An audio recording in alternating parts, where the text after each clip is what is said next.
જામનગર જિલ્લા પંચાયત તાબા હેઠળના માર્ગ અને મકાન વિભાગના કાલાવર R&B સબ ડિવિઝન હેઠળ આવતા આરામગૃહ વિભાગમાં 38 વર્ષ સુધી નિષ્ઠાપૂર્વક સેવા આપનાર ભરતસિંહ વાઘેલાનો નિવૃત્તિ સન્માન કાર્યક્રમ કાલાવડ સર્કિટ હાઉસ ખાતે યોજાયો હતો।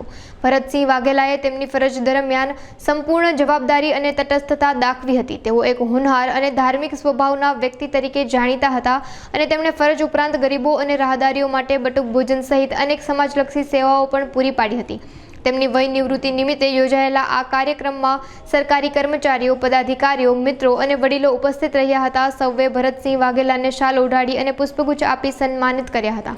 જય માતાજી। હું ભરતસિંહ બચુભા વાઘેલા, દીવ સ્ટેટ રાજવી પરિવાર। આજ રોજ 30/6/2025ના રોજ મારી 38 વર્ષની નોકરી પૂર્ણ થતાં વય મર્યાદાના કારણે હું રિટાયરમેન્ટ થાઉં છું। આની અંદરમાં મને દરેક ધર્મના 18 વર્ણના ધર્મપ્રેમી જનતાઓ તેમજ પદ અધિકારી મારા ઓફિસની અંદરમાં જે મને સાથ સહકાર આપ્યો હોય તે દરેકનો આભાર માનું છું, દરેકનો આભાર વ્યક્ત પણ કરું છું।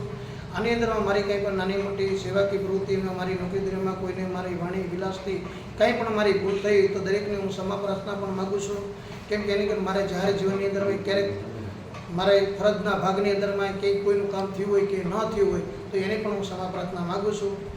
અને આજે મારે કાલાવડની અંદર જનતાની અંદર એમ જ અમારે રાજપૂત સમાજના અન્ય ધર્મપ્રેમી જનતાએ 12 વર્ષ કાલાવડથી માતાના માટે રથ દોરડાથી એમાંય પણ મને સાથ સહકાર આપ્યો છે। પછી કાલાવડની અંદર અન્નક્ષેત્ર જે ખીચડી કરાવેલ એમાં 18 વર્ણના જે નામી અનામી જ્યાં માં આશાપુરાએ મારે જેવા માણસો જરૂર એવા માણસો મારી બાજુની અંદર ઊભા પણ રહ્યા છે। અને આની અંદરમાં મને વાહન વ્યવસ્થાની અંદરમાં પણ દાતાઓ શ્રી જે મને જ્યાં જરૂર પડી ત્યાં મને વાહનો પણ લઈ અને આની અંદર મને હેલ્પ મદદ થયા, દરેકનો આભાર વ્યક્ત કરું છું। જય માતાજી, અસ્તુ।